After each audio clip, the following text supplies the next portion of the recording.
Hi, my name is Mira Grover. I'm an addiction medicine doctor in Alberta, and thank you for watching this video.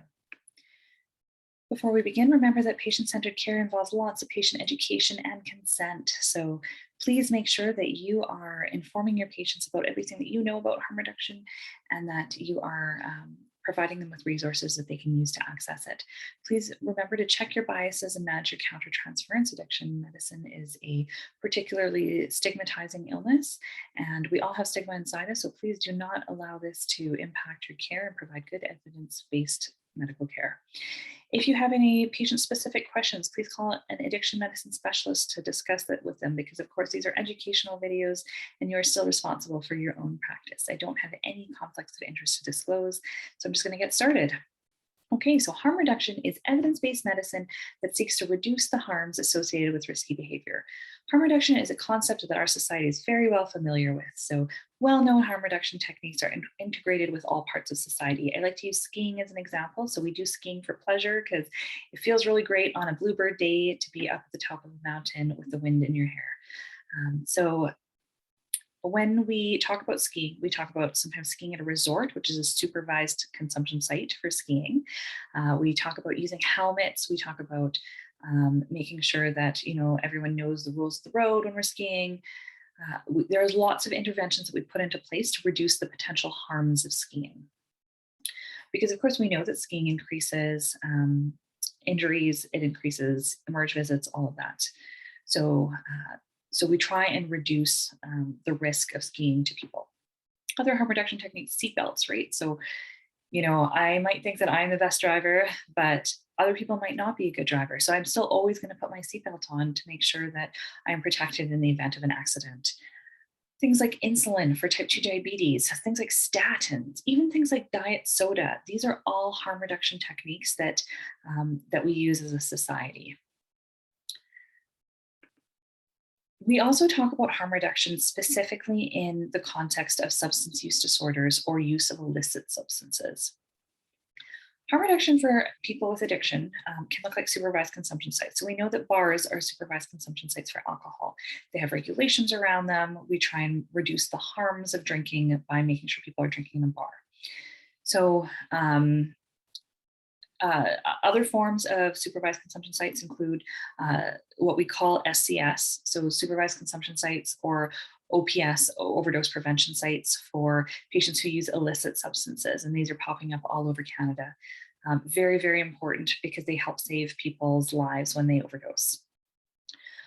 They don't just actually do that. They're also a way for people to connect with the healthcare system, but that's sort of a side effect of them. Like their main goal, of course, is to reverse overdoses, but they also help to engage patients with the healthcare system. Sterile needles and supplies are a really important harm reduction tool that we use to help reduce bloodborne infections. And then they also are helpful to reduce the risk of things like sepsis from injecting contaminated illicit substances or using contaminated water or not using a filter, things like that. So very, very important to be encouraging patients to use sterile supplies. Even like sterile pipes for people to be smoking substances. There's a risk of transmitting things like hepatitis C through pipes. So really important. Naloxone kits are very important as a harm reduction technique because they're not actually to save yourself. So if you carry around a naloxone kit and then you have an overdose, you cannot use that naloxone kit because you are currently overdosing. So the whole point of naloxone kits is to protect someone else. And we know that most overdoses are um, actually treated by peers and not by the healthcare system. So giving everyone access to an naloxone kit, education about how to use it, super, super important at saving lives because of course people cannot get into treatment, cannot do better, cannot have a healthy lifestyle if they're dead. So really important. We're just looking to save lives here, naloxone kits. I always carry a naloxone kit in my bag. And I would recommend that you know how to use one and that you can teach your patients how to use one. Managed alcohol is another great example of harm reduction where we are trying to address specific needs. So some patients will use a lot of alcohol at once and then become very intoxicated, have lots of risky behaviors, and then run out of alcohol before the end of the month, before they get their next paycheck. So in that time when they run out, they might also be at risk of withdrawal management. So people having seizures, people having DTs, like really, really important to be addressing those things. So we see people who at the end of the month, every month, they're coming into hospital or they're presenting to their family doctor, needing that withdrawal management. And so managed alcohol is a way that we can kind of mitigate those risks of using substances. Safe supply is another one of these ways where we know that we are in an opioid crisis right now. And people do not always have access to prescribed opioids. Sometimes they're dependent on illicit opioids. So safe supply can provide people with a safer alternative to illicit fentanyl, which may have carfentanil or other things in it. So really basic harm reduction things that you should be talking about with all of your patients. So things like naloxone kits, everyone should have a naloxone kit. NORS is a Canada-wide phone line that you can call. It's the National Overdose Response System Service, something like that. You call and you are on the phone with someone while you're using, and they're checking in with you. And then if you stop responding, they're going to send the EMS to come in and check on you. DOORS is an app that you can download. It's Alberta specific, same concept. Making sure that all your patients have access to sterile supplies, know where they can get them, that you are doing STDBI testing with all of your patients, and that you are encouraging patients to use supervised consumption sites as much as possible and as much as is available.